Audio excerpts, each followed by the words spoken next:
The United States economy is the ultimate consumer economy.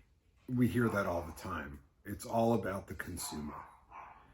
This is not an accident. This has been cultivated since the 1950s in our country. And the ecosystem that is represented by our consumer-driven economy and that supports and encourages that economy has been built over many decades. Chief among them is the availability of debt. Without a robust, perhaps even exaggeratingly large debt capital system, we would not have as much consumer spending because consumers in our country borrow in order to buy, like no other country. Now, with that inclination to go into debt as a country, both on a consumer level and on a governmental and a corporate level, we introduce the risk of blow-ups, like the GFC, the kind of great financial crisis of 2008. And we have blow-ups like that happen over time periodically. It's the downside of running a highly leveraged economy.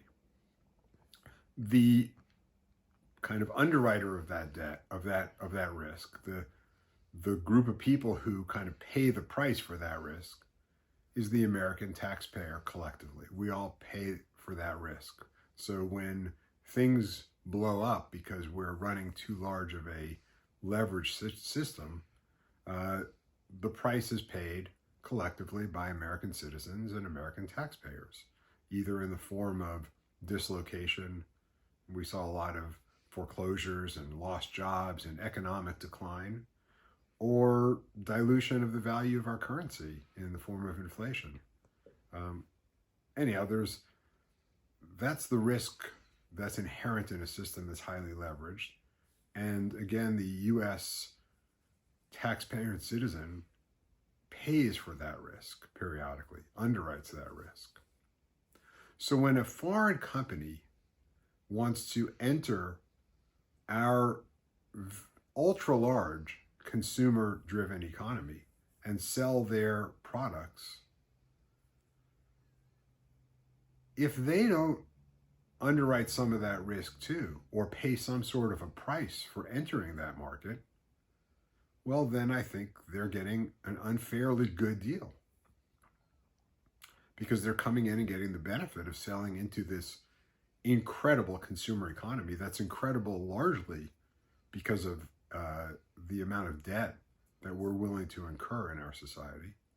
But then when things blow up, they're not around to pay any of the price for the blowing up. So this idea of tariffs has another kind of thought to it, which is this idea of if you're coming into our country and you're taking advantage of our enlarged consumer economy, you should pay for access to that economy.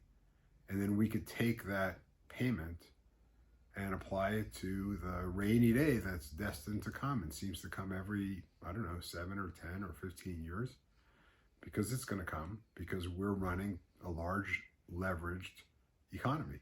So that's another reason why tariffs make a lot of sense. And we do need to charge foreign companies who benefit from selling into our economy.